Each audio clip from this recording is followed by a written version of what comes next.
Les néons au-dessus du restaurant bourdonnaient comme des guêpes mourantes, projetant une lueur jaune maladive sur les banquettes en vinyle craquelé et les comptoirs tachés de graisse.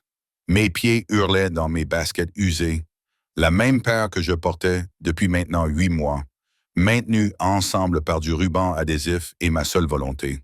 L'odeur du café brûlé et du pain de viande de la veille imprégnait mon uniforme, une robe rose délavée qui ne boutonnait plus sur mon ventre gonflé, enceinte de 7 mois, et j'étais toujours là, toujours debout, faisant semblant que tout allait bien.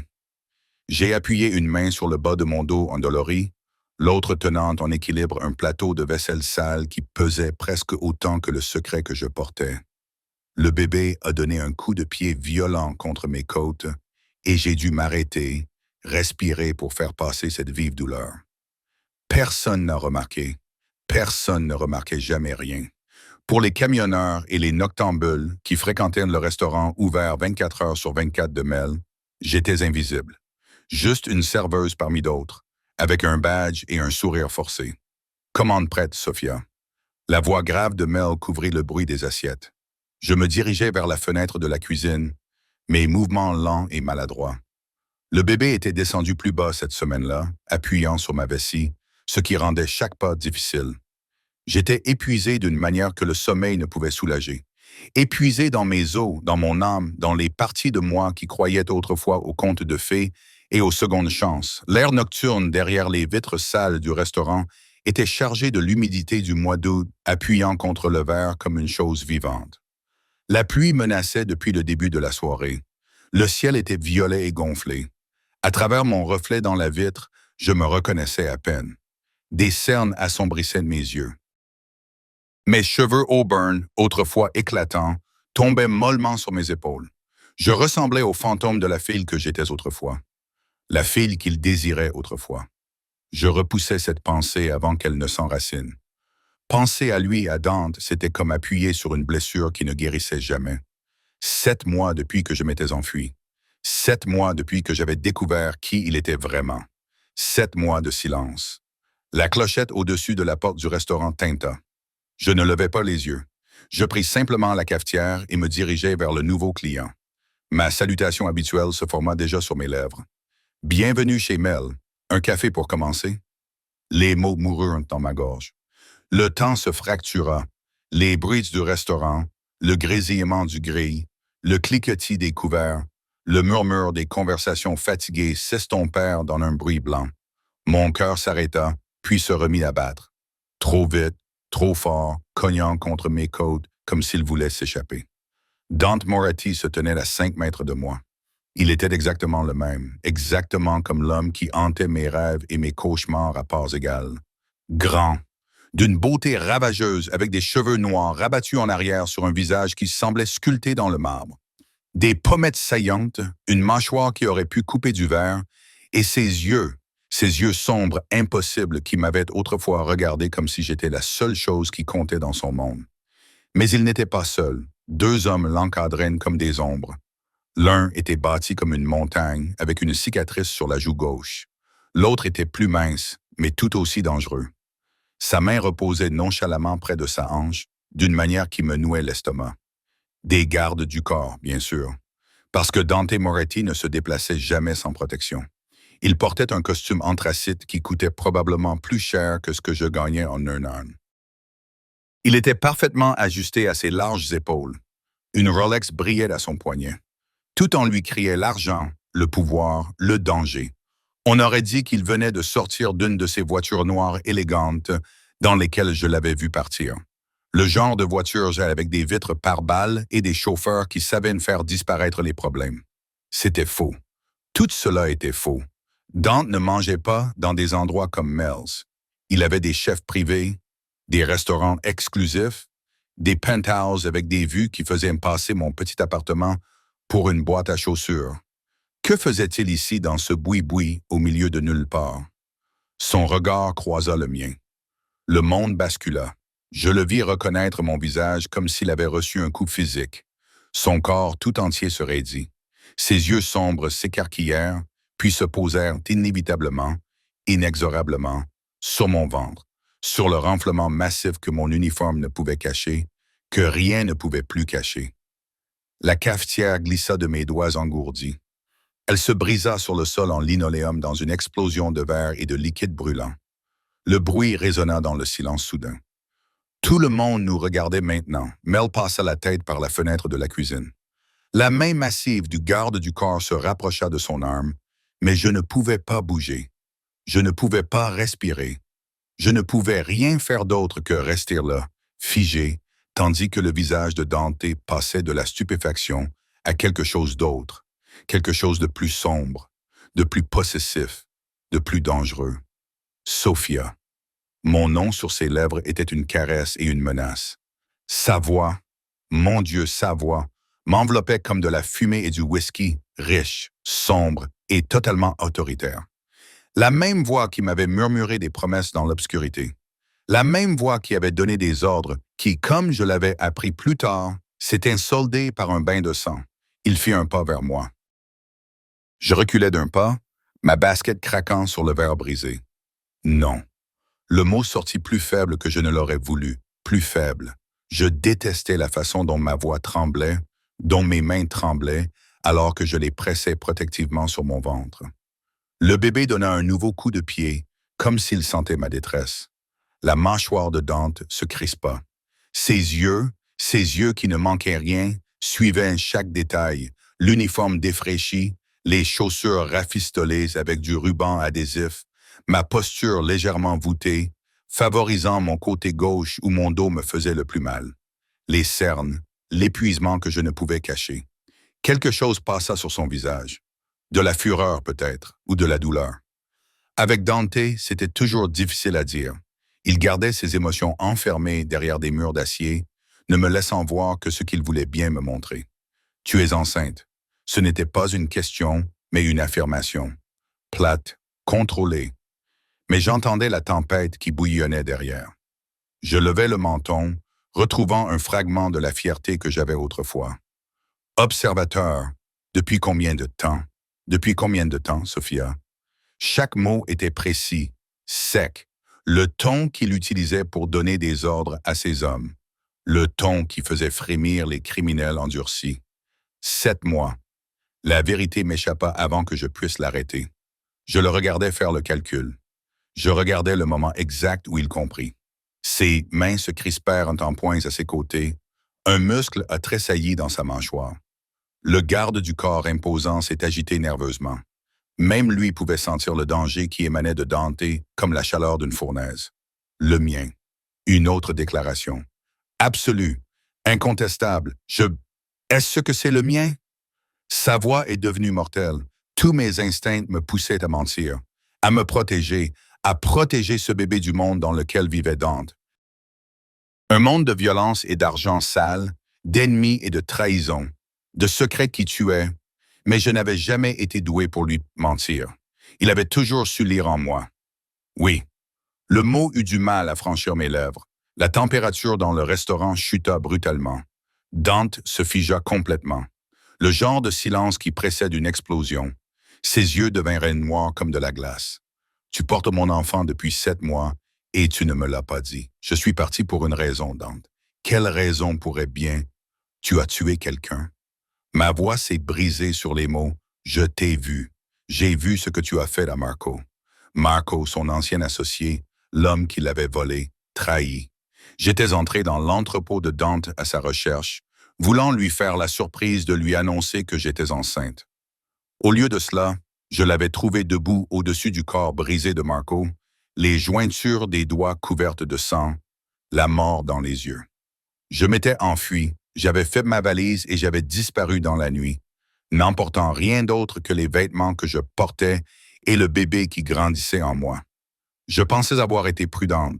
Je pensais avoir effacé mes traces, mais Dante Moretti ne lâchait pas ce qui lui appartenait. Et je venais de confirmer que ce bébé, son bébé, lui appartenait aussi. Nous devons parler. Il fit un pas de plus vers moi. Nous n'avons rien à nous dire. Je me suis penché, grimaçant sous l'effet d'une douleur dans le bas du dos, et j'ai commencé à ramasser les plus gros morceaux de verre brisés. Ma main tremblait tellement que les éclats s'entrechoquaient. « Sophia, tu dois partir. » Je ne l'ai pas regardée. Je ne pouvais pas. Si je le regardais, je me souviendrais. Je me souviendrais de ce que c'était que d'être aimé par Dante Moretti, d'être chéri, protégé, adoré, avant d'avoir appris le prix de cette protection. Je ne pars pas sans toi. La certitude dans sa voix me glaça le sang. C'était pour cela que je m'étais enfui.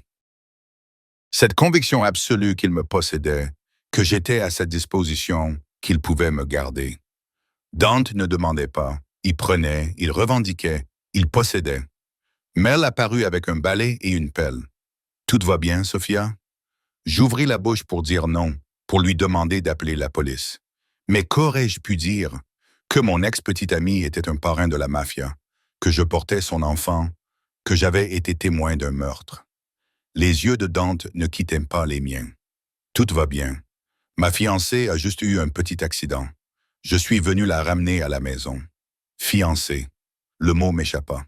Nous avons beaucoup de choses à discuter. Son ton était d'acier enveloppé de soie. Puis il s'est adressé à Mel. « Je paierai les dégâts et son temps au moment de. Elle ne reviendra pas. » « Attendez une minute. » Mel s'est écrié. Le garde du corps maigre a sorti un portefeuille, celui de Dante, et a compté plusieurs centaines de billets, plus d'argent que je ne gagnais en un mois. Il les a posés sur le comptoir avec une sorte de finalité qui mettait fin à toute discussion. Mel a regardé l'argent, m'a regardé, puis a regardé l'expression froide et implacable de Dante. « Eh bien, si c'est ce que la dame veut. » « Ce n'est pas le cas, et je dis désespérément.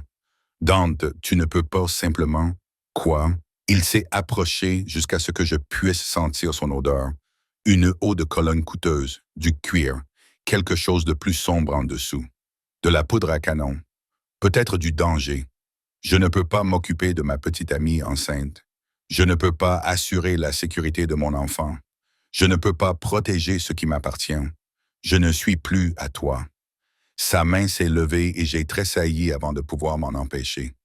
Mais il ne m'a pas touché. Il est resté là, ses doigts à quelques centimètres de mon visage, tremblant de retenue. Tu as toujours été à moi, Karamia. Tu l'as juste oublié pendant un moment. Mais tu portes mon enfant, mon héritier. Tu crois vraiment que je vais te laisser dépérir dans ce trou? Te tuer à la tâche? Le pire, c'était l'inquiétude dans sa voix. Une inquiétude sincère. Dante avait toujours su faire ça. Faire passer son obsession pour de l'amour. Faire passer ses possessions pour de la protection. Je peux prendre soin de moi-même.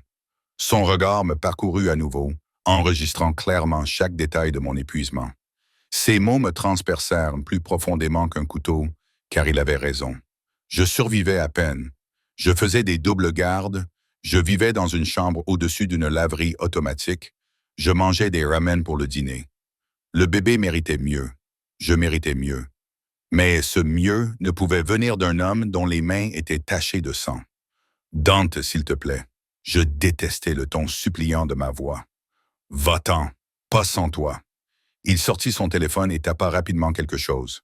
Ma voiture sera là dans 2 minutes. Tu peux sortir avec moi maintenant, dans la dignité. Ou je peux te porter dehors. À toi de choisir, Sophia.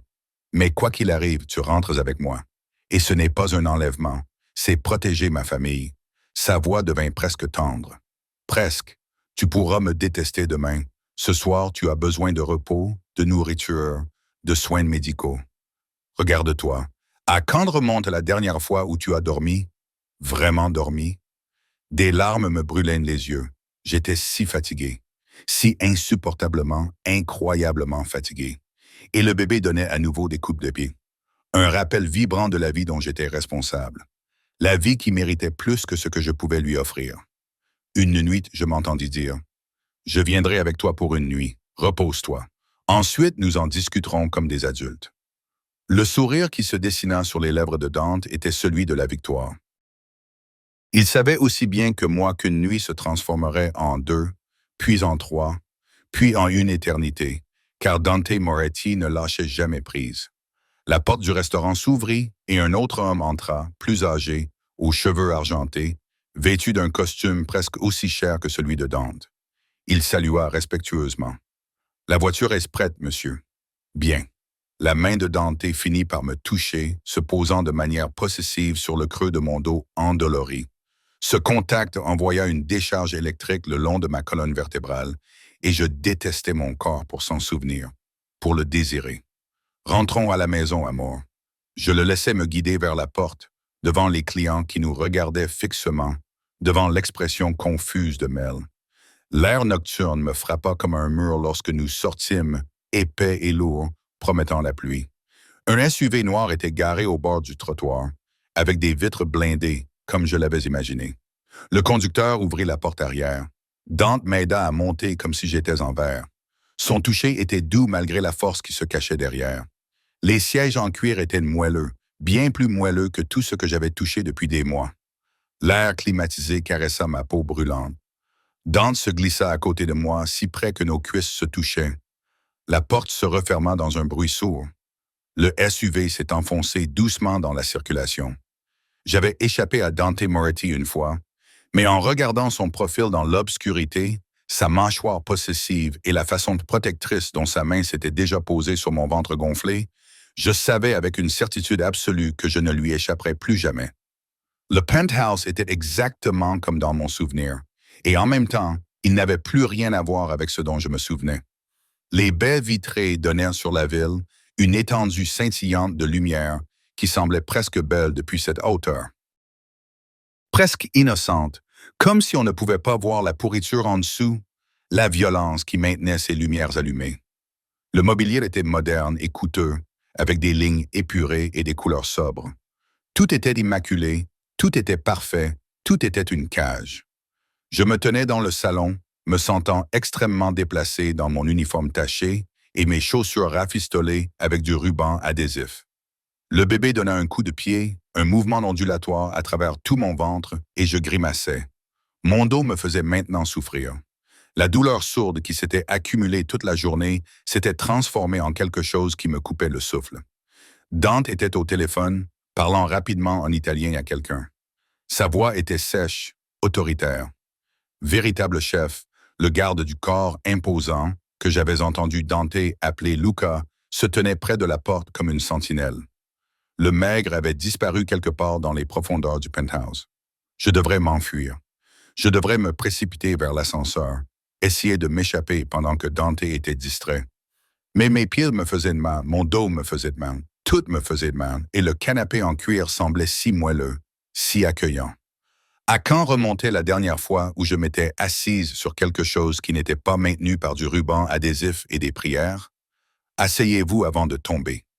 La voix de Dante interrompit mes pensées. Il avait terminé son appel et me regardait de ses yeux sombres et impénétrables. Vous vacillez, je vais bien, vous êtes épuisé. Il s'approcha de moi en 3 longues enjambées et me prit le coude. Son toucher était doux mais ferme, me guidant vers le canapé, que je le veuille ou non. Assieds-toi maintenant. Je voulais discuter, je voulais conserver un semblant d'indépendance.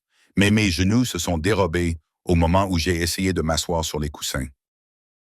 Et soudain, les mains de Dante se sont posées sur ma taille, me soutenant, m'aidant à m'asseoir avec une délicatesse qui m'a serré la gorge.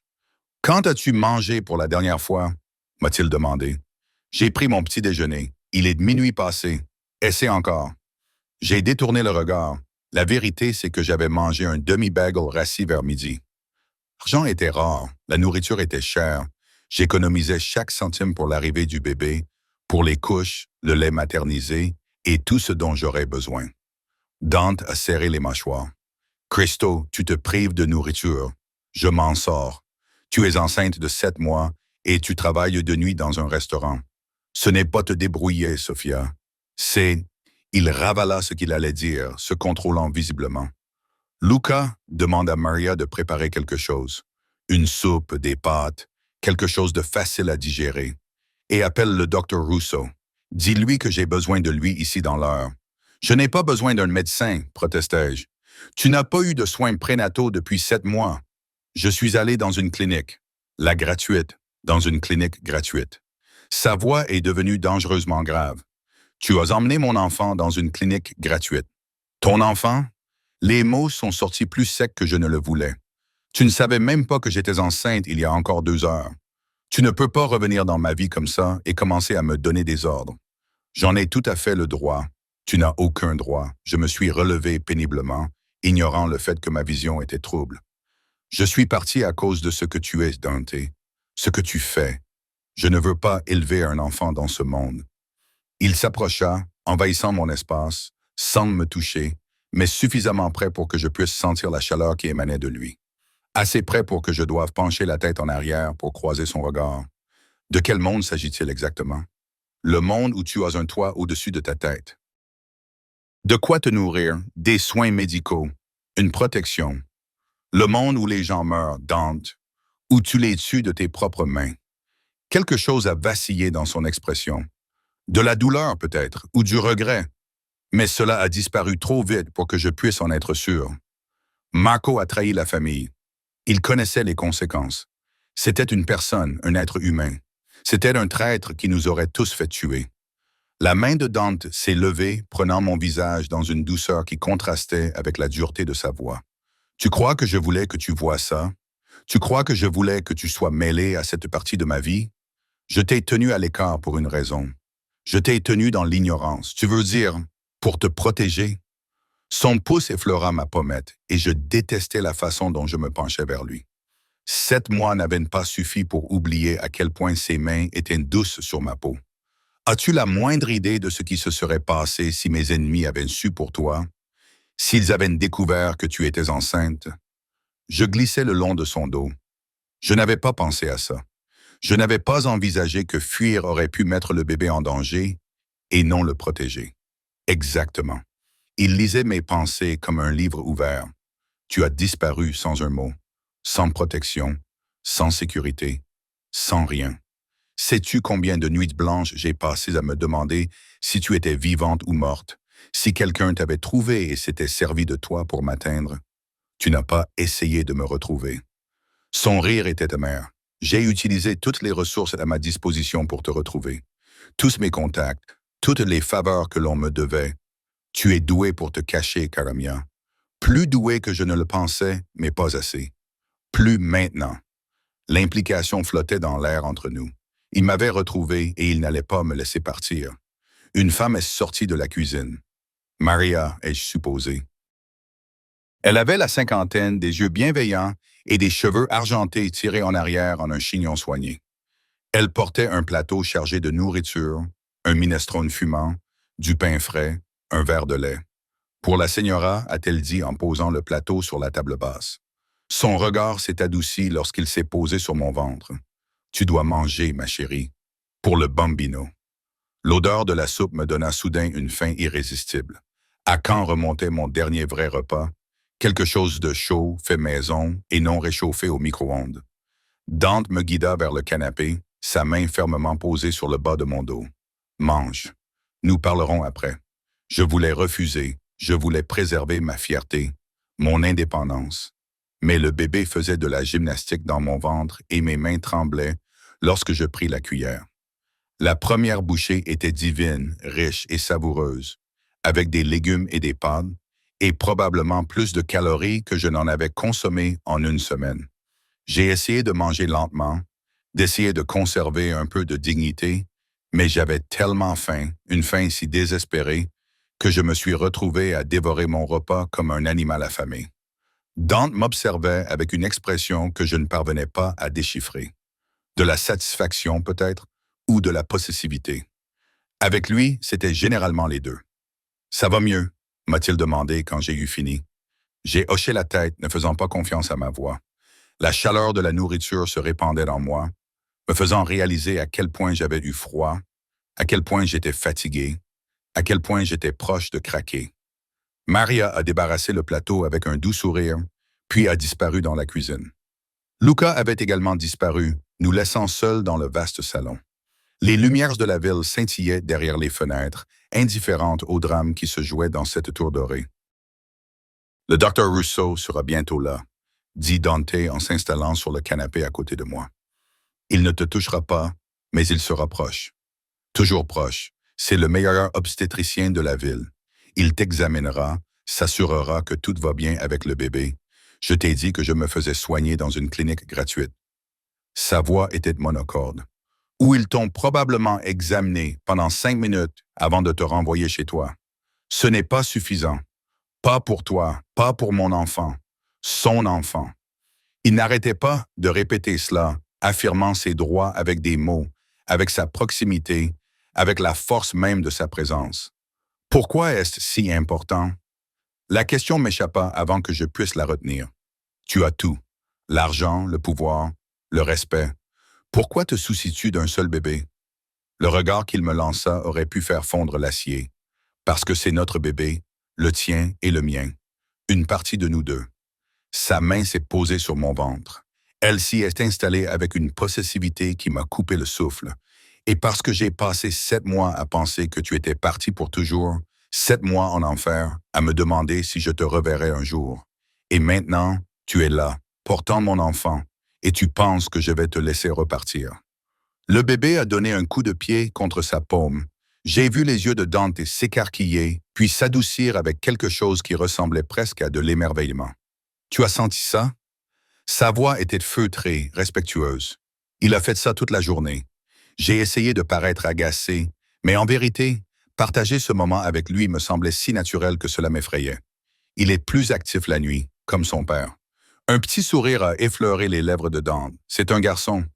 Je ne sais pas. Je n'ai pas pu me permettre l'échographie. Le sourire s'est effacé. Sa main s'est resserrée sur mon ventre, à la fois protectrice et possessive. Ça va changer maintenant. Ce soir, tu auras tout ce dont tu as besoin. Tout. Tout ce que tu aurais dû avoir depuis le début. Dante, pas de discussion, Sophia. Tu en as fini avec la pauvreté. Fini de te tuer à la tâche. Fini de prétendre que tu n'as pas besoin de moi. Son autre main a pris mon visage entre ses mains, me forçant à le regarder dans les yeux. Je t'ai déçu. Je t'ai laissé voir quelque chose que tu n'aurais jamais dû voir et je t'ai fait fuir. Mais je ne décevrai pas notre enfant. Je ne te décevrai plus jamais. Tu ne peux pas effacer tout ça avec de l'argent et de belles paroles. Regarde-moi, sonna la sonnette, un son doux et mélodieux qui semblait absurdement civilisé compte tenu de la tension qui régnait entre nous. Luca réapparut pour ouvrir la porte et, quelques instants plus tard, un homme distingué d'une 60aine d'années entra, portant une maillette médicale. Le docteur Russo. Dante se leva pour lui serrer la main. Merci d'être venu si rapidement. Bien sûr, Monsieur Moretti, le regard du médecin me trouva professionnel et aimable. Et voici sans doute la jeune femme. Comment vous sentez-vous, ma chère? Fatiguée? J'admis que j'avais mal. Tout à fait normal à 7 mois. Mais voyons cela, voulez-vous? Monsieur Moretti, pourriez-vous nous laisser un peu seuls? Non, la voix de Dante était catégorique. Je reste. Le docteur Rousseau me jeta un regard interrogateur. J'aurais dû dire oui. J'aurais dû profiter de cette occasion pour parler en privé avec le médecin.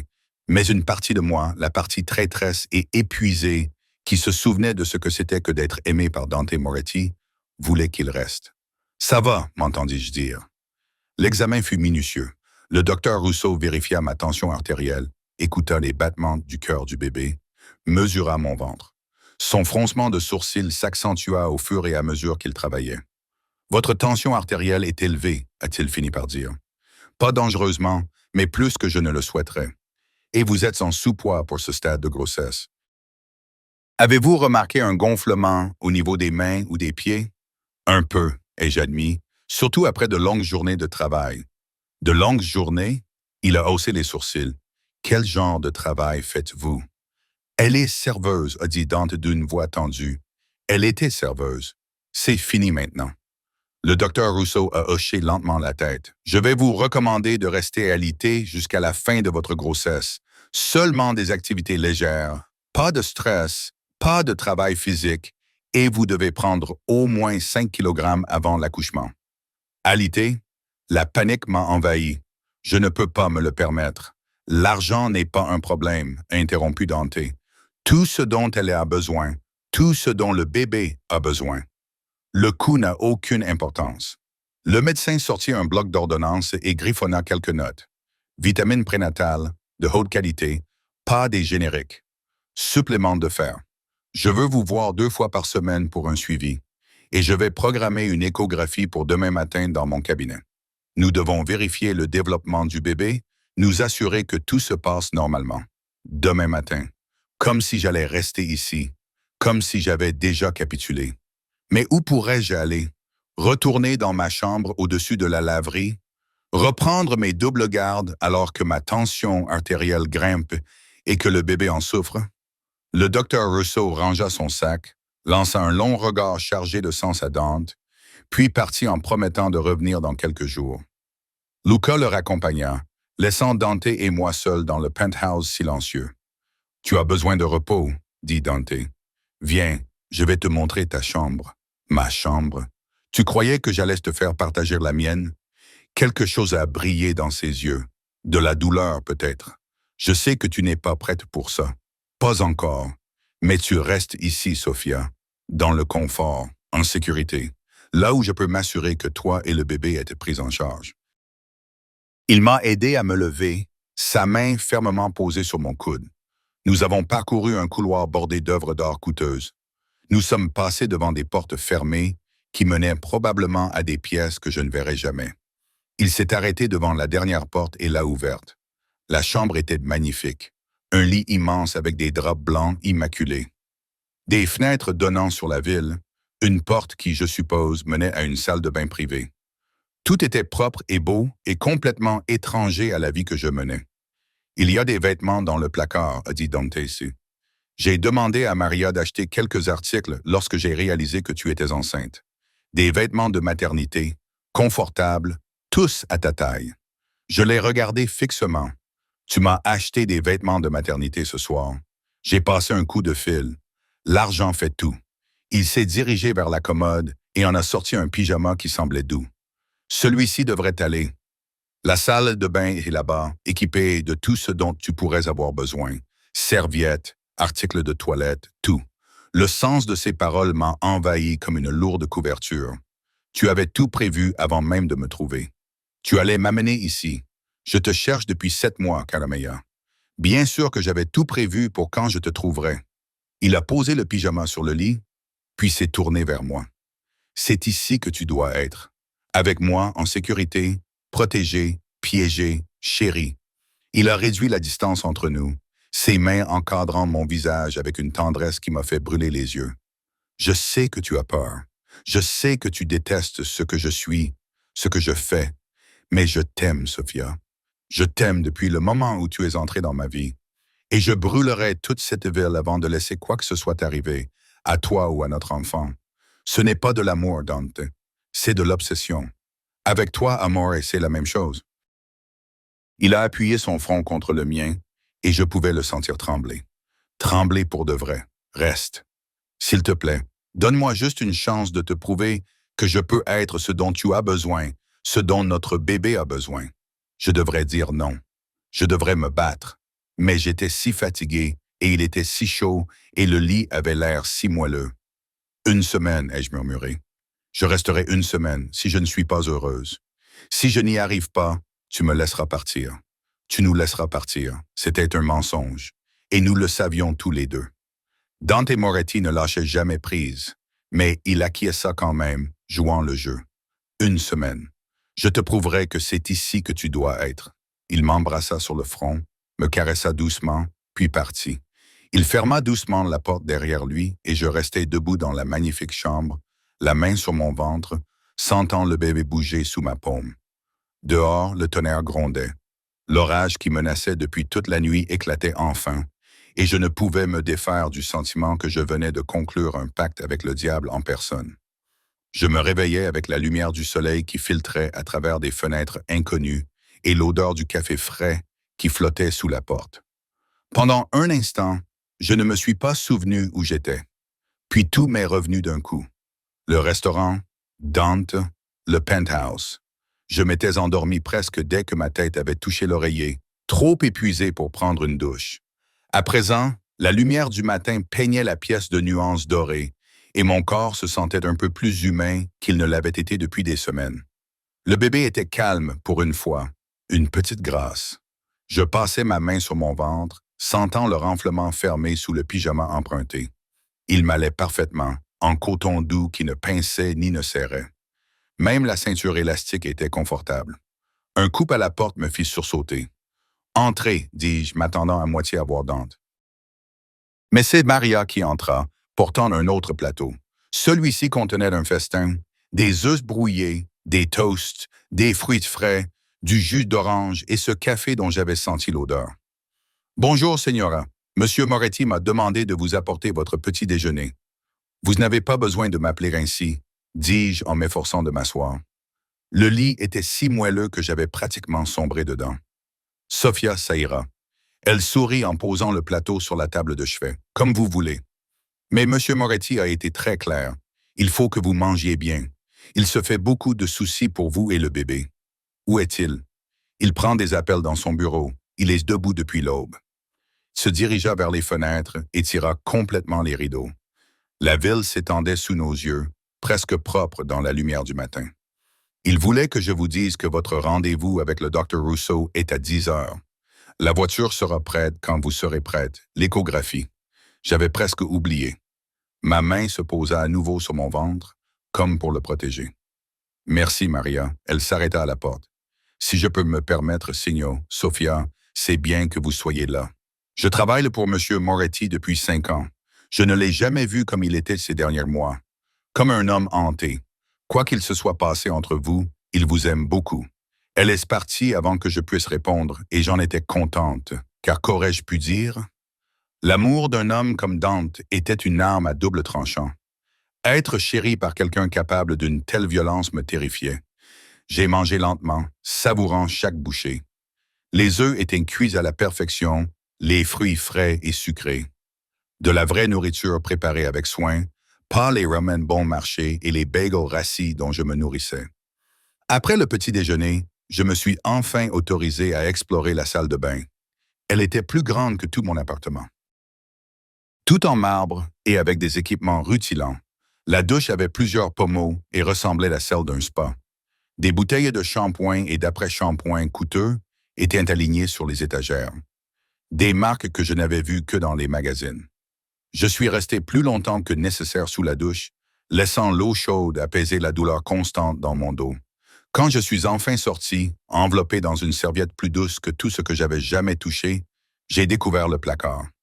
Maria avait mentionné qu'il était rempli de robes de maternité, de poules doux, de pantalons confortables à taille élastique, tout à ma taille, comme Dante l'avait dit. J'ai passé mes doigts sur les tissus, des matières de qualité, des marques chères. Chaque pièce coûtait probablement plus que ce que je gagnais en une semaine.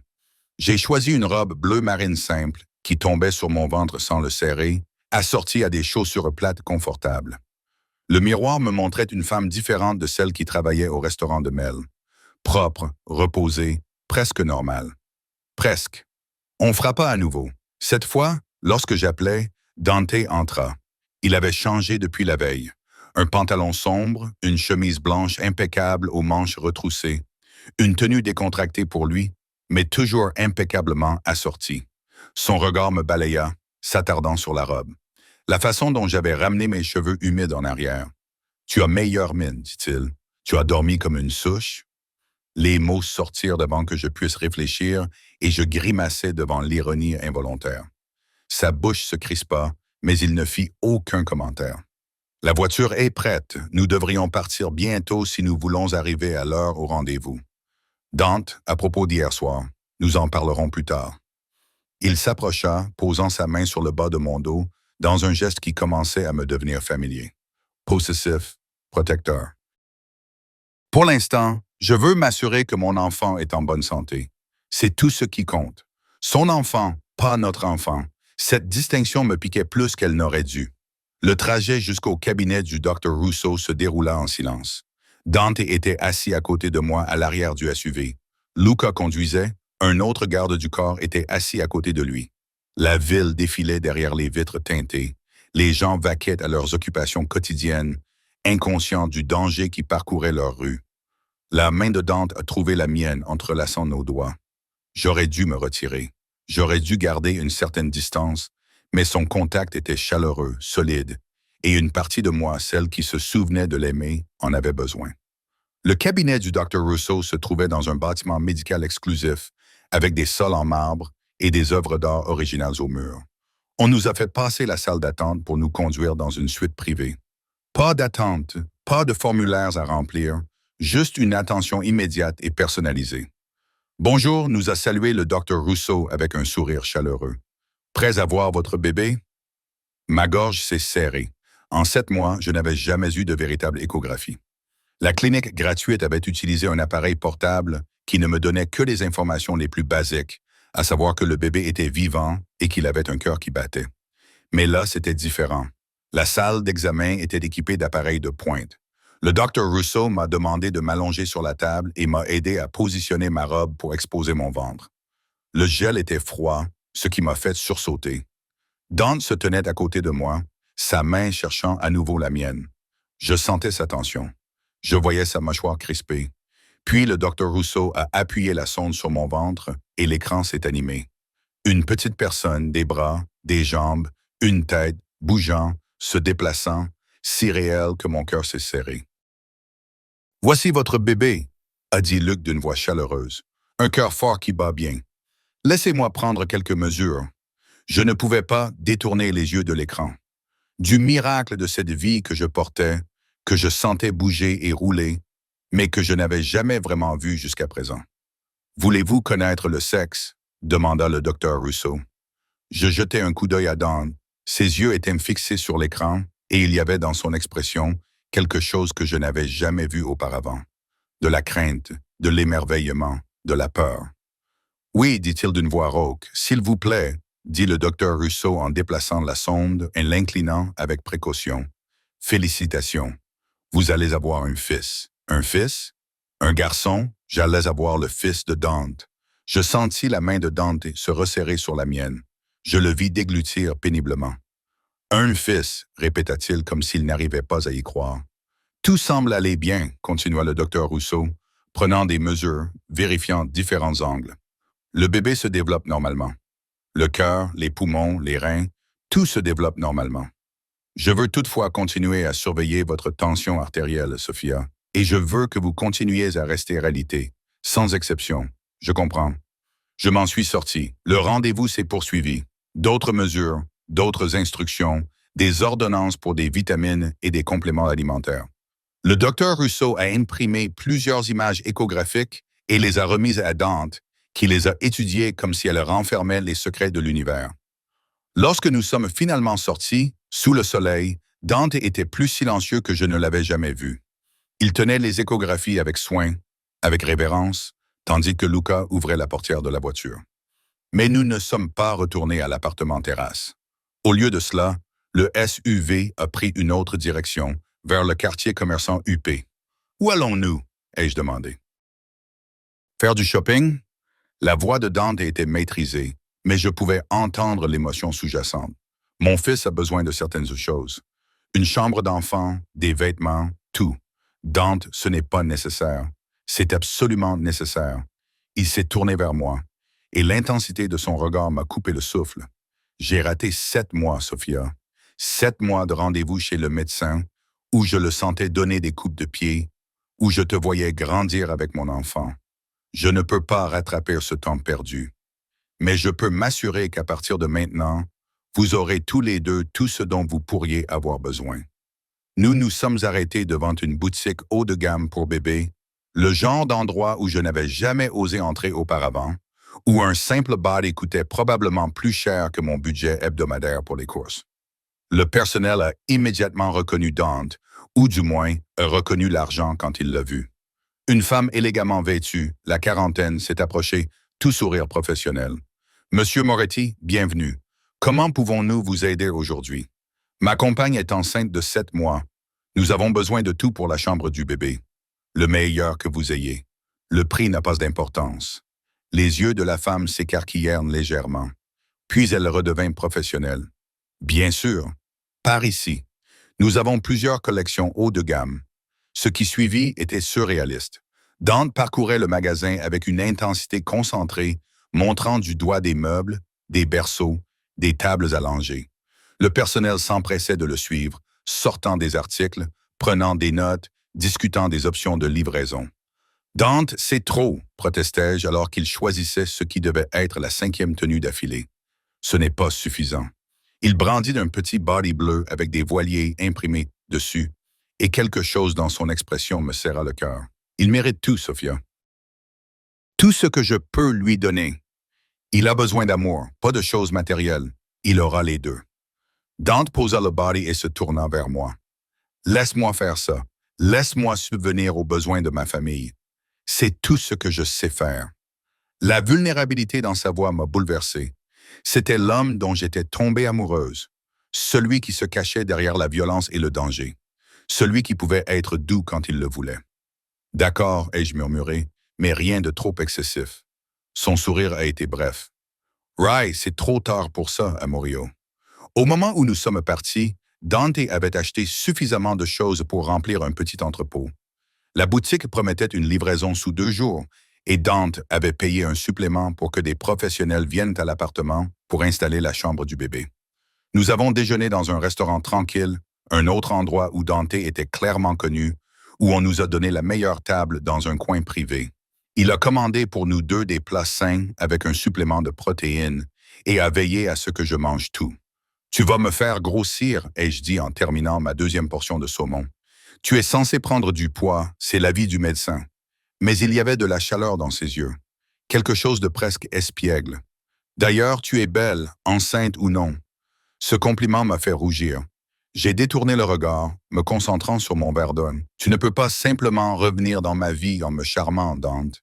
Je n'essaie pas de te charmer. J'essaie de prendre soin de toi. Il a tendu le bras par-dessus la table et a recouvert ma main de la sienne. Je sais que tu as peur.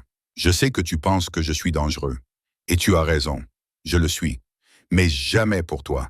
Jamais pour notre fils. Tout ce que je fais, tout ce que je suis, c'est pour protéger les gens que j'aime. Même si cela signifie les tuer, la question sortit plus brusquement que je ne l'aurais voulu. Sa main serra la mienne. Marco a trahi la famille. Il a vendu à nos ennemis des informations qui auraient pu coûter la vie à 30 personnes, y compris toi, si quelqu'un avait su pour toi. Qu'aurais-tu voulu que je fasse, Sophia? Le laisser partir, le laisser mettre d'autres vies en danger. Il devait y avoir un autre moyen. Dans mon monde, il n'y en a pas. Sa voix était neutre, définitive. Je ne m'attends pas à ce que tu comprennes. Je ne veux même pas que tu comprennes. Mais j'ai besoin que tu acceptes que c'est qui je suis, ce que je suis, et que je ferai tout ce qu'il faut pour assurer ta sécurité et celle de notre fils. Le poids de ces mots s'est posé sur la table comme une présence physique. C'était donc le choix à faire. Accepter Dante complètement, le bon et le mauvais, ou partir. Quitter cette vie sûre et confortable et retourner à une existence difficile et solitaire. Mais était-ce encore un choix? En regardant son visage, la certitude absolue dans ses yeux, je savais qu'il ne me laisserait jamais partir. 1 semaine, 1 mois, 1 an, peu importait. Dante Moretti avait décidé que j'étais à lui, et ce que Dante décidait devenait réalité. Je veux voir où tu travailles, dis-je soudainement. Les activités légitimes, pas les autres. Mais je veux comprendre ce que tu fais pendant la journée. La surprise passa sur son visage. Pourquoi? Parce que si je reste, si j'élève notre fils dans ce monde, j'ai besoin de tout savoir, pas seulement les aspects agréables que tu me montres. Il m'observa longuement, puis acquiesça lentement. D'accord, cet après-midi, je te montrerai. Nous avons quitté le restaurant et nous sommes rendus dans un immeuble de bureaux du quartier financier. Dante possédait les 3 derniers étages où se trouvaient des entreprises d'import-export, des sociétés immobilières et des sociétés d'investissement, toutes parfaitement légales et générant d'énormes profits. Son bureau était impressionnant. Il y avait plus de fenêtres, des meubles plus coûteux, un bureau qui valait probablement plus cher qu'une voiture. Mais ce qui m'a frappé, c'est à quel point il semblait à l'aise ici, en costume, concluant des affaires, examinant des contrats. C'était l'homme que le monde voyait, réussi, puissant, légitime. La plupart de mes activités sont légales, a-t-il déclaré, assis sur le bord de son bureau pendant que je m'installais dans l'un des fauteuils en cuir. J'avais de nouveau mal au dos et il l'a immédiatement remarqué, fronçant les sourcils avec inquiétude. Les autres aspects, ils sont nécessaires. Protéger mon territoire. M'assurer que les gens qui travaillent pour moi, qui dépendent de moi, restent en sécurité. La mafia, ai-je dit sans détour. La familia, m'a-t-il corrigé. La famille, ce n'est pas ce que tu vois dans les films, Sophia. C'est une question de loyauté, d'honneur, de prendre soin des nôtres et de tuer ceux qui trahissent cette loyauté. Il serrait les mâchoires quand c'était nécessaire. Oui, nous nous sommes regardés fixement à travers le bureau luxueux. Dehors, la ville bourdonnait d'une vie inconsciente. Je ne peux pas faire partie de ça, et je finis par dire. La violence. Je ne peux pas. Je ne veux pas exposer notre fils à ça. Tu n'auras pas à le faire. Dante s'est approché, s'accroupissant devant ma chaise pour être à la hauteur de mes yeux. Cette partie de ma vie reste séparée. Toi et le bébé, vous serez protégés de tout ça. Je te le jure, tu ne peux pas promettre ça. Pas complètement. Je peux et je le ferai. Ses mains ont retrouvé mon ventre. Ce toucher possessif et protecteur. Il grandira en sécurité, aimé. Il aura la meilleure éducation, les meilleures opportunités. Il ne manquera de rien, sauf d'un père qui ne soit pas un criminel. Les mots sont restés suspendus entre nous, brutaux et honnêtes. Le visage de Dante s'est durci. Je suis ce que je suis, Sophia. Je ne m'en excuserai pas, mais je serai un bon père. Je l'aimerai, je le protégerai, je mourrai pour lui si nécessaire. Peux-tu en dire autant des hommes que tu as rencontrés dans ce restaurant? Ceux qui te regardaient comme si tu n'étais rien. Il avait raison, et je le détestais pour cela. J'ai besoin de temps, et je dis, pour réfléchir, pour digérer tout ça. Tu as une semaine. C'était notre accord. Il m'a aidé à me relever. Mais je te le dis dès maintenant, Caramea, à la fin de cette semaine, tu ne voudras plus partir. Parce que malgré tout, tu m'aimes toujours. Je le vois dans tes yeux chaque fois que tu me regardes. L'amour ne suffit pas toujours. Entre nous, il doit suffire. Il m'a serré contre lui, sa main caressant ma nuque. Parce que je ne te laisserai pas partir. Pas maintenant, jamais. Toi et notre fils, vous êtes à moi. Et je protège ce qui m'appartient. La certitude dans sa voix aurait dû me terrifier. Au lieu de cela, alors que ses bras m'enlaçaient et que je sentais sa force, j'ai ressenti tout autre chose. Je me sentais en sécurité, protégé, chéri, et peut-être, juste peut-être, que cela suffisait. 3 jours passèrent dans un tourbillon de rendez-vous chez le médecin, de livraison et de la présence constante et envahissante de Dante. La chambre du bébé prit forme à une vitesse effrayante.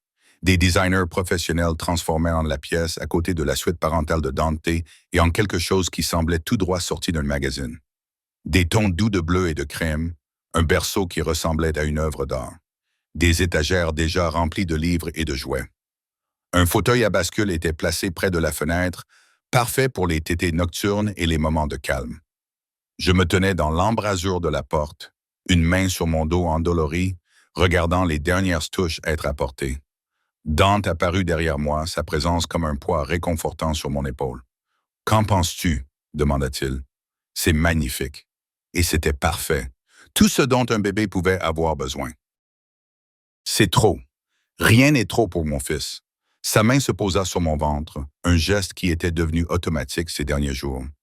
Le bébé donna un coup de pied contre sa paume, et je sentis Dante retenir son souffle. Il réagissait encore avec émerveillement à chaque fois.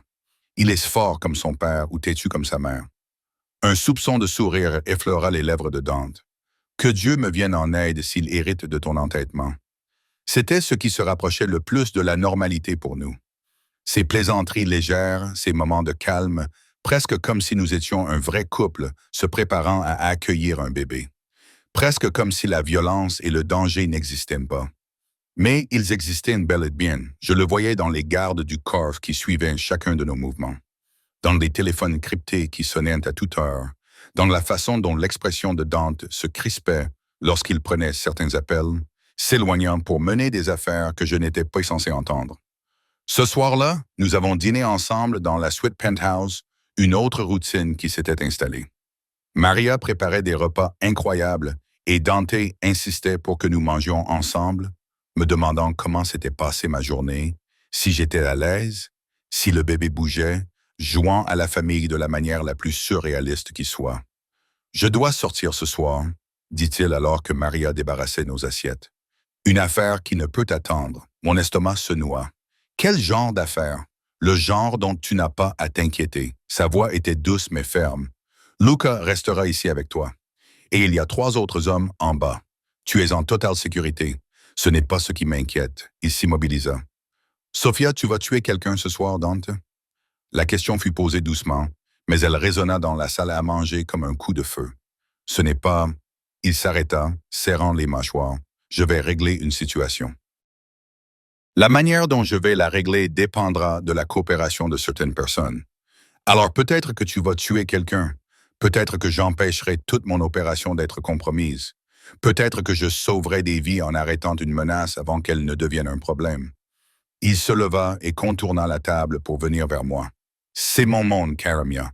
Je ne te mentirai pas sur ce que cela implique, mais je ne m'excuserai pas non plus de faire ce qui est nécessaire pour protéger ma famille. Nous ne sommes pas ta famille. Pas vraiment. Nous sommes juste... juste quoi?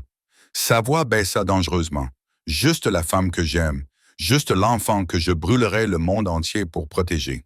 Dis-moi, Sophia, que suis-tu exactement pour moi si tu n'es pas ma famille?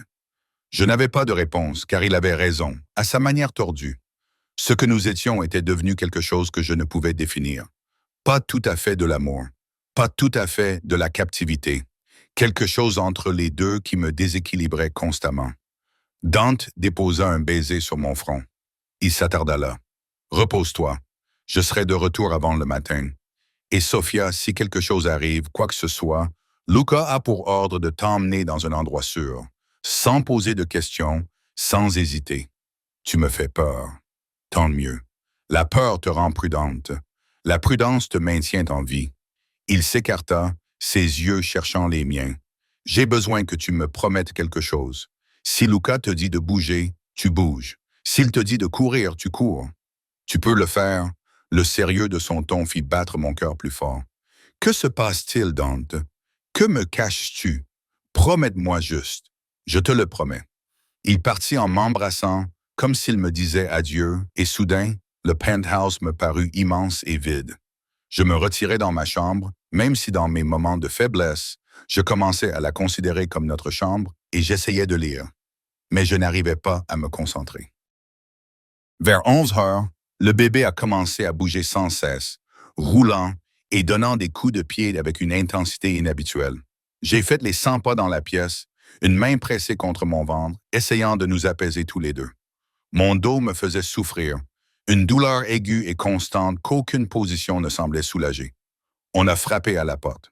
La voix enjouée de Luca. « Tout va bien, Señora? » Oui, juste un peu agité. J'ai ouvert la porte et l'ai trouvé debout, avec son expression vigilante habituelle. « Depuis combien de temps travaillez-vous pour Dante? » La question semblait le surprendre. « 6 ans, madame. Vous inquiétez-vous parfois de ce qui pourrait arriver? » Tous les jours. Son visage marqué par les cicatrices était honnête, mais pas rassurant pour autant. Mais M. Moretti est intelligent, et il a plus que jamais des raisons de rentrer chez lui sain et sauf. Son regard s'est posé de manière significative sur mon ventre. Le bébé donna un coup de pied violent et je grimaçais. L'expression de Luca changea immédiatement. « Vous avez mal? » »« Juste mal au dos. Ça fait mal depuis ce matin. » Un autre coup de pied violent. Celui-ci s'accompagna d'une contraction dans tout mon ventre qui me fit halter. Luca prit son téléphone. « J'appelle le Dr. Russo. Ce ne sont que des contractions de Braxton Hicks. Le médecin a dit qu'elles étaient normales. » Une autre contraction. Plus forte cette fois. Certainement pas normale. « Avec tout le respect que je vous dois, Señora, vous êtes enceinte de 7 mois et vous avez mal. Nous appelons le médecin. » Le Dr. Russo a répondu à la deuxième sonnerie. Il a écouté la description de Luca. Puis il a demandé à me parler. Je lui ai décrit les contractions, le mal de dos, les mouvements agités du bébé. « Je veux que vous veniez à l'hôpital, dit-il d'une voix calme mais sérieuse. Ce n'est peut-être rien, mais étant donné votre tension artérielle élevée et le stress que vous subissez, je préfère être prudent. Pouvez-vous être là dans l'heure? Oui, mais ne discutez pas, ma chère. Mieux vaut prévenir que guérir. Luca était déjà au téléphone, donnant des ordres. En quelques minutes, le SUV était prêt. 2 voitures supplémentaires nous flanquaient. Une sécurité complète. Je me sentais ridicule emmené à l'hôpital pour ce qui n'était probablement rien. Mais l'efficacité implacable de Luca ne laissait aucune place à la protestation. Nous étions à mi-chemin de l'hôpital lorsque le téléphone de Luca sonna. Il répondit rapidement en italien, son expression s'assombrissant à chaque mot. Puis il s'adressa au chauffeur. « Plus vite maintenant. Qu'est-ce qui ne va pas? » Mon cœur battait à tout rompre. La réunion de M. Moretti était un piège. Il y avait eu des coupes de feu.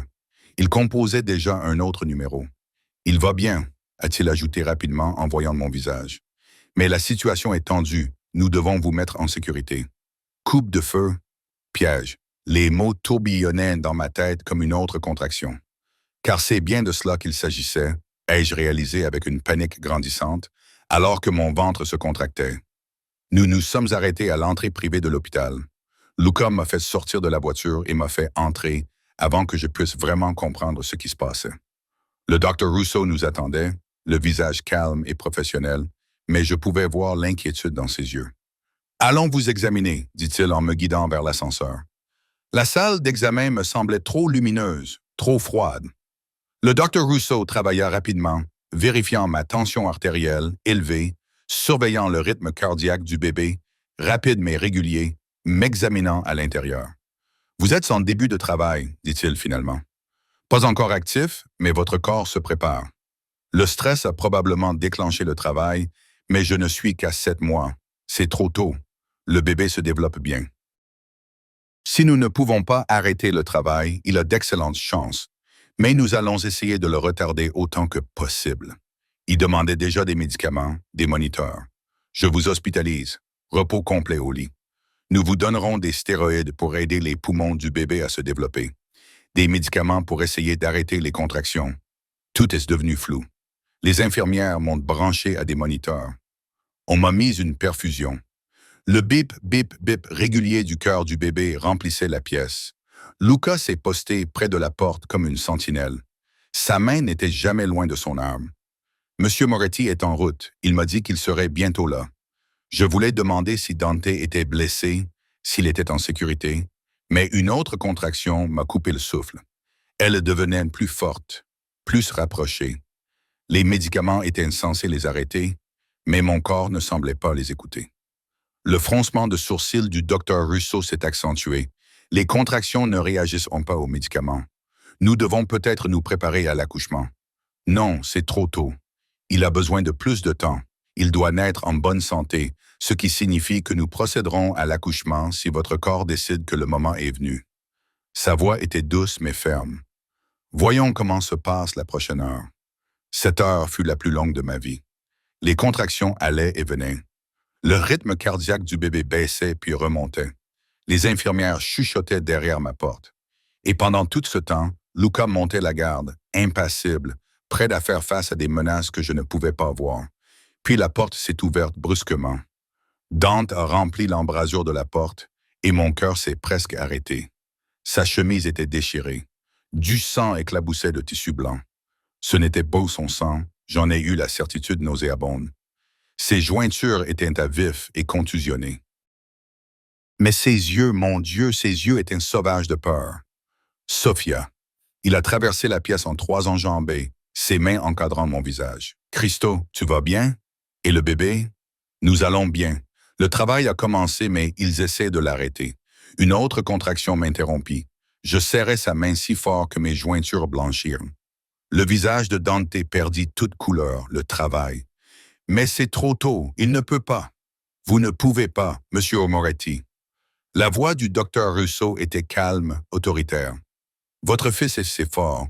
S'il naît cette nuit, nous sommes prêts, mais nous faisons tout notre possible pour lui donner plus de temps. Tout ce dont vous avez besoin, des spécialistes, du matériel, transférez-la dans un meilleur hôpital. C'est le meilleur hôpital de l'État et je suis l'un des meilleurs parentologues du pays. » La voix du docteur Russo avait une pointe d'acier. « Votre argent ne peut pas régler ce problème, monsieur Moretti. Maintenant, soit vous vous asseyez et soutenez votre compagne, soit vous partez pour qu'elle puisse se reposer. » Cette réprimande sembla choquer Dante et le figer sur place. Puis il tira une chaise près de mon lit, s'y affala et saisit ma main entre les siennes. Le sang sur sa chemise laissait des traces sur ma peau. « Je suis là, » dit-il d'une voix rauque, « je ne vais nulle part. Quoi qu'il arrive, nous y ferons face ensemble. Tu saignes, ce n'est pas mon sang, ne t'inquiète pas pour ça. » Il porta ma main à ses lèvres et embrassa mes jointures. « Concentre-toi juste sur le bébé, reste calme. Tout le reste peut attendre. » Mais je voyais la tension dans ses épaules, la façon dont ses yeux se posaient sans cesse sur la porte. Quelque chose s'était passé ce soir-là, quelque chose de grave. Et maintenant, j'étais en train d'accoucher, vulnérable. Et Dante était clairement terrifié comme je ne l'avais jamais vu auparavant. « Que s'est-il passé lors de ta réunion? » lui ai-je demandé pendant une pause entre deux contractions. Il a serré les mâchoires. Une embuscade. Il savait que je venais. Quelqu'un a vendu l'info. Ses yeux étaient noirs de rage. Mais ils nous ont sous-estimés. On s'en est sorti. Quelqu'un s'en est sorti? Oui, ce simple mot était d'une honnêteté brutale. Mais pas mes hommes. Nous sommes tous vivants, eux non. J'aurais dû être horrifié, j'aurais dû reculer devant cet homme dont les mains étaient encore tachées de violence. Mais tout ce que je ressentais, c'était du soulagement qu'il soit là, sain et sauf. J'avais tellement peur, murmurai-je. Moi aussi. Son front se posa contre nos mains jointes. Quand Luca a appelé pour dire que tu étais à l'hôpital, j'ai pensé, Christo, j'ai cru que je vous avais perdus tous les deux. J'ai affronté des armes à feu, des couteaux, toutes sortes de menaces, mais rien ne m'a jamais terrifié autant que cet appel. Une autre contraction s'est produite, plus violente que la précédente, et j'ai crié, incapable de la retenir. Dante a resserré sa prise sur ma main, tandis que son autre main lissait mes cheveux trempés de sueur. Respire, amour. Respire simplement. Je suis là.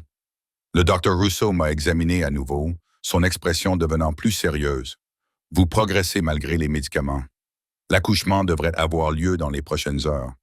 Non, s'il vous plaît, il a besoin de plus de temps. Il doit naître en toute sécurité. Et pour l'instant, cela signifie laisser la nature suivre son cours. La voix du docteur Rousseau était douce. Nous vous transférons dans une salle d'accouchement. L'équipe de la néonatologie est prête. Votre fils va bien se porter, Sophia. Je vous le promets. Le transfert s'est déroulé dans le flou. Dante n'a jamais lâché ma main. Il marchait à côté du brancard.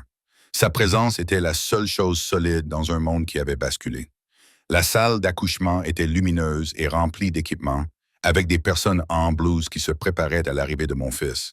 Mon fils, le fils de Dante. Trop prématuré, trop petit, mais se battant pour venir au monde malgré tout. « Tu peux y arriver » murmura Dante à mon oreille alors qu'une nouvelle contraction me frappait. « Tu es la personne la plus forte que je connaisse. Tu as survécu 7 mois toute seule. Tu as protégé notre fils quand je ne pouvais pas le faire. Maintenant, laisse-moi être fort pour toi. » Le travail s'intensifia, les heures se confondirent.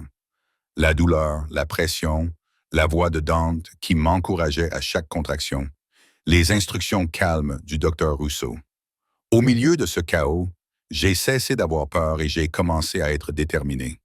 Ce bébé, notre bébé, allait arriver, et je serais maudite si je n'étais pas assez forte pour le mettre au monde.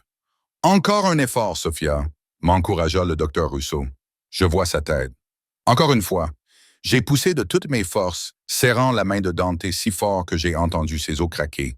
Il n'a pas bronché, ne s'est pas plaint, a simplement appuyé son front contre le mien et a respiré avec moi. Puis un cri, faible et près, mais indéniablement vivant. « C'est un garçon », annonça le docteur Rousseau, même si nous le savions déjà. 2,3 kg, petit mais combatif. Je l'ai aperçu.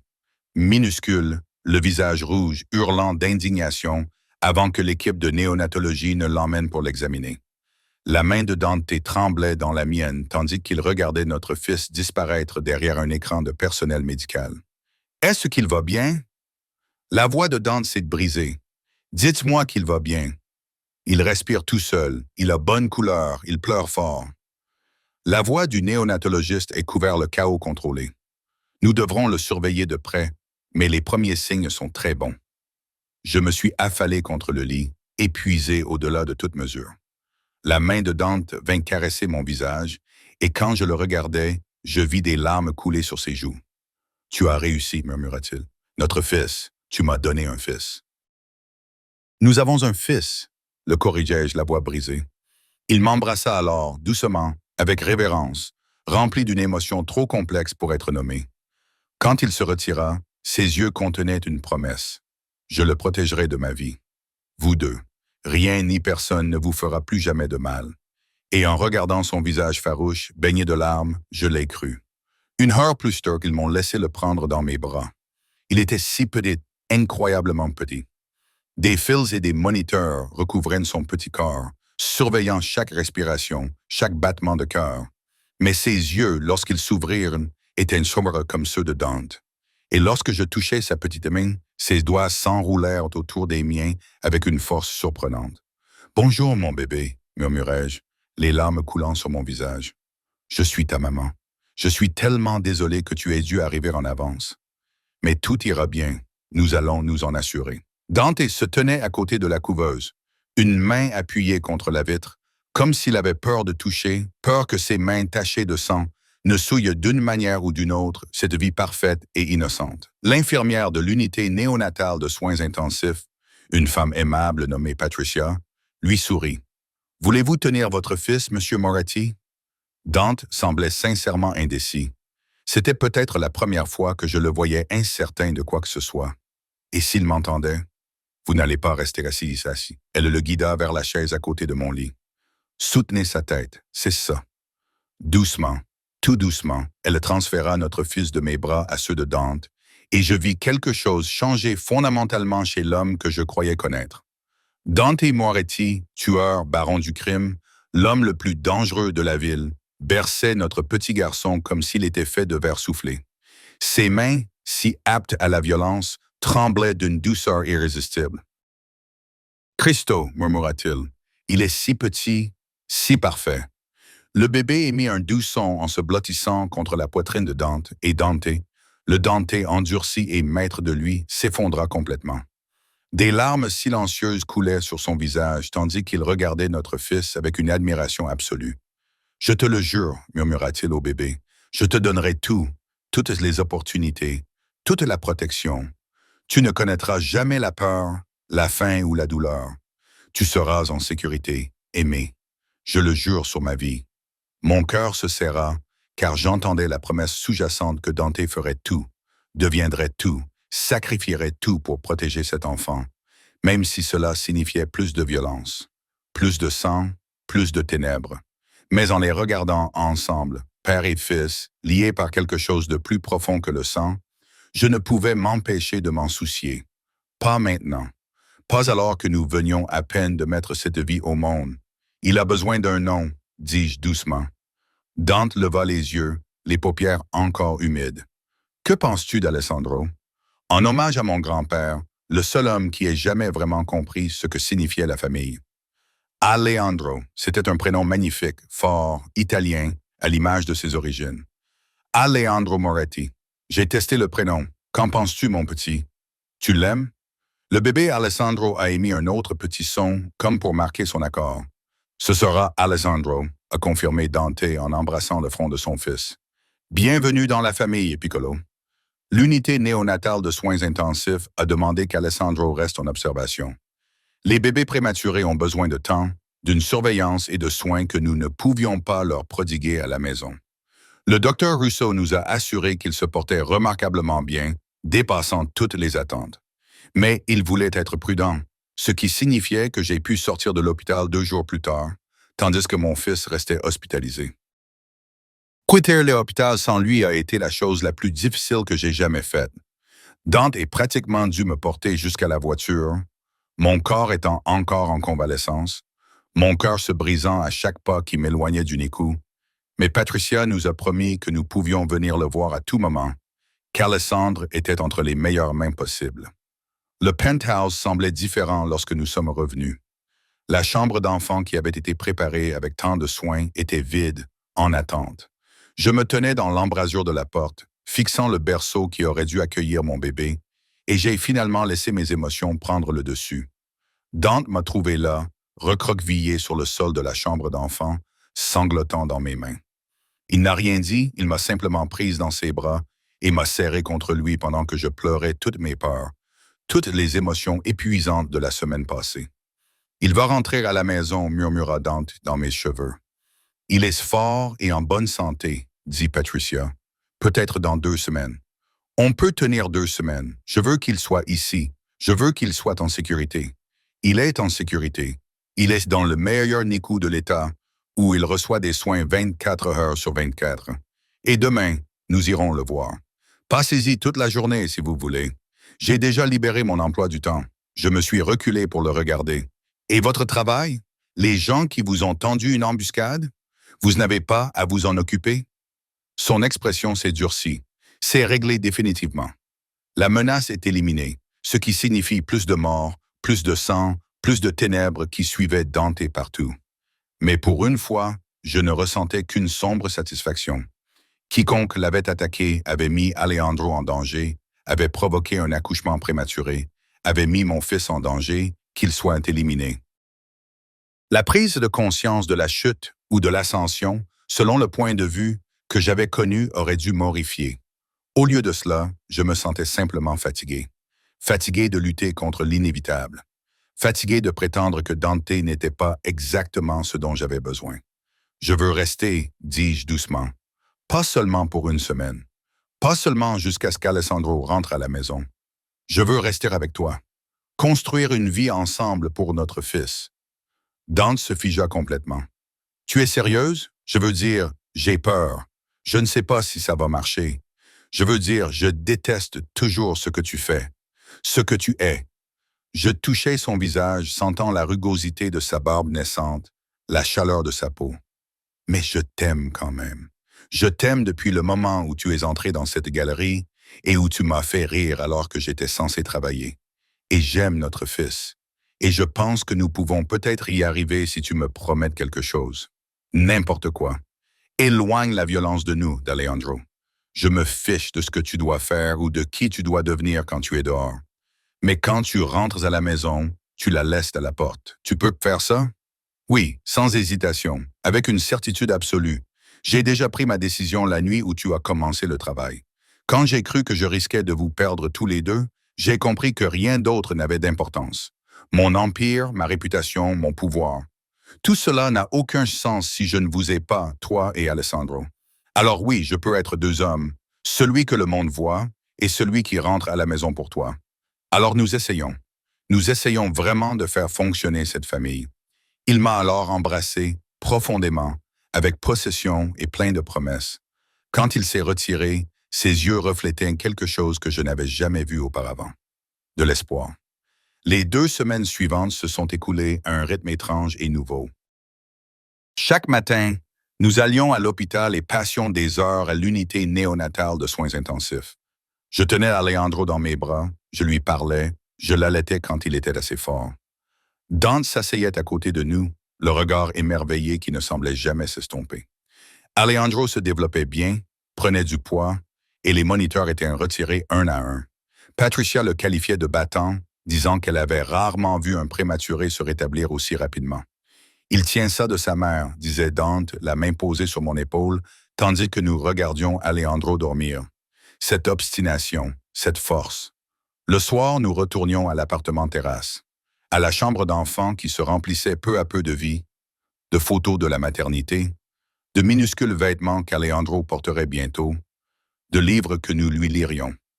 Dante travaillait à domicile, répondant aux appels et participant à des réunions dans son bureau, mais sans jamais manquer nos visites de l'après-midi pour voir notre fils. Et lentement, prudemment, nous avons reconstruit ce que nous avions autrefois. Les conversations faciles, les silences confortables, la façon dont la main de Dante trouvait la mienne sans y penser. La façon dont je me penchais instinctivement vers lui, trouvant la sécurité dans sa force, nous ne partagions pas le même lit. Pas encore. Cela semblait trop rapide, trop présomptueux. Mais certains soirs, lorsque la chambre vide semblait trop silencieuse, je rejoignais Dante dans son bureau et il m'attirait sur ses genoux et nous restions assis ensemble dans l'obscurité à parler d'Alejandro, de nos peurs et de nos espoirs, de l'avenir que nous étions en train de construire. « Je veux t'épouser », m'a-t-il dit d'un soir, sa voix calme contre mes cheveux. « Quand tu seras prête, quand tu seras sûre, je veux que tu sois ma femme, pas seulement ma compagne. Je veux qu'Alessandro grandisse en voyant ses parents engagés l'un envers l'autre. » « Repose-moi la question dans 6 mois, ai-je répondu. Quand nous aurons prouvé que nous pouvons y arriver, quand Alessandro sera à la maison et que nous aurons trouvé notre rythme en tant que famille. 6 mois, a-t-il accepté. Et ensuite, je mettrai à ton doigt une bague si grosse que tu ne pourras plus lever la main. J'ai ri et ça m'a fait du bien. C'était naturel, comme si nous pouvions vraiment y arriver. Enfin, Patricia a appelé avec la nouvelle que nous attendions. Alessandro est prêt à rentrer à la maison. Nous sommes arrivés à l'hôpital en moins d'1 heure. Nous étions tous les deux tremblants d'excitation et de terreur. Patricia nous a montré comment installer correctement le siège auto, comment soutenir sa tête, quels signes avant-coureurs surveiller. Le docteur Rousseau nous a donné les dernières instructions, les ordonnances, les rendez-vous de suivi. Et puis Alessandre était dans mes bras, libéré des fils et des moniteurs, vêtu du petit ensemble que Dante avait choisi, bleu pâle avec des étoiles blanches. Il semblait tellement plus grand qu'il y a 2 semaines, tellement plus fort. Le trajet du retour a été le plus lent de ma vie. Dante conduisait avec une prudence exagérée, prenant les virages comme si nous transportions des explosifs. Chaque fois qu'Alejandro faisait un bruit, nous nous tendions tous les deux, vérifiant dans le rétroviseur qu'il allait bien. Lorsque nous sommes enfin arrivés dans le garage souterrain de l'immeuble, Dante s'est tourné vers moi, les yeux brillants. Prêt à commencer notre vie? Plus que prêt. Luca nous a accueillis à l'ascenseur privé, un rare sourire illuminant son visage marqué par les cicatrices lorsqu'il a vu le bébé. « Bienvenue à la maison, jeune maître », a-t-il dit solennellement. Le penthouse avait été transformé. Il y avait des fleurs partout, des compositions raffinées qui remplissaient les pièces de couleur et de vie. Une banderole au-dessus de la porte de la chambre d'enfant disait « Bienvenue à la maison, Alessandro ». Maria nous attendait, les larmes aux yeux, et un festin avait été préparé pour célébrer l'événement. Mais tout ce qui m'importait, c'était d'installer Alejandro. Nous l'avons couché dans son berceau, enfin dans sa propre chambre, et nous sommes restés là à le regarder dormir, comme s'il risquait de disparaître si nous détournions le regard. Je n'arrive pas à croire qu'il soit vraiment là, ai-je murmuré. Crois-le. Dante m'a enlacé par la taille et m'a attiré contre lui. Notre fils, notre famille, notre avenir. Ce soir-là, après avoir nourri Alejandro et l'avoir installé dans son berceau à côté de mon lit, je n'étais pas encore prête à le mettre dans une autre chambre. J'ai enfin laissé le poids de ce que nous avions construit m'envahir. Cette famille étrange, compliquée, imparfaite. Dante est apparu dans l'embrasure de la porte, hésitant. « Je peux entrer? » « Bien sûr. » Il s'approcha du berceau et passa un long moment à regarder Alessandro dormir. Puis il se tourna vers moi, le regard vulnérable comme je l'avais rarement vu.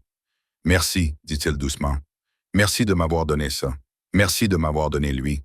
Merci de m'avoir donné une deuxième chance que je ne mérite probablement pas. Tu mérites d'être heureux, Dante. Même toi. » Il s'assit sur le bord de mon lit, assez près pour me toucher, mais sans me toucher. « Je sais que tu as dit 6 mois avant de parler de mariage. Mais je peux te demander quelque chose maintenant? » « Quoi? »« Emménage dans ma chambre. Pas pour ça, juste pour dormir. Je veux me réveiller à tes côtés. Je veux être là quand Alessandro se réveille la nuit. Je veux que nous soyons une vraie famille à tous les égards. » J'aurais dû dire non.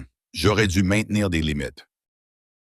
Mais en regardant cet homme qui avait bouleversé sa vie pour nous, qui avait prouvé à maintes reprises qu'il pouvait être doux quand il le fallait, je n'ai pas trouvé de raison de refuser. « D'accord, ai-je dit, nous allons l'essayer. Mais Dante, si cela ne fonctionne pas, si nous ne parvenons pas à faire fonctionner cette famille, cela fonctionnera parce que l'échec n'est pas une option. Pas avec toi, pas avec lui. » Il s'est penché en avant, pressant son front contre le mien. « Je t'aime, Sophia.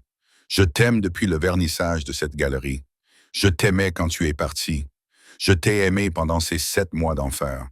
Et je t'aimerai pour le reste de ma vie. Ce n'est pas de l'obsession. Ce n'est pas de la possession. C'est juste la vérité. Je t'aime aussi, ai-je murmuré.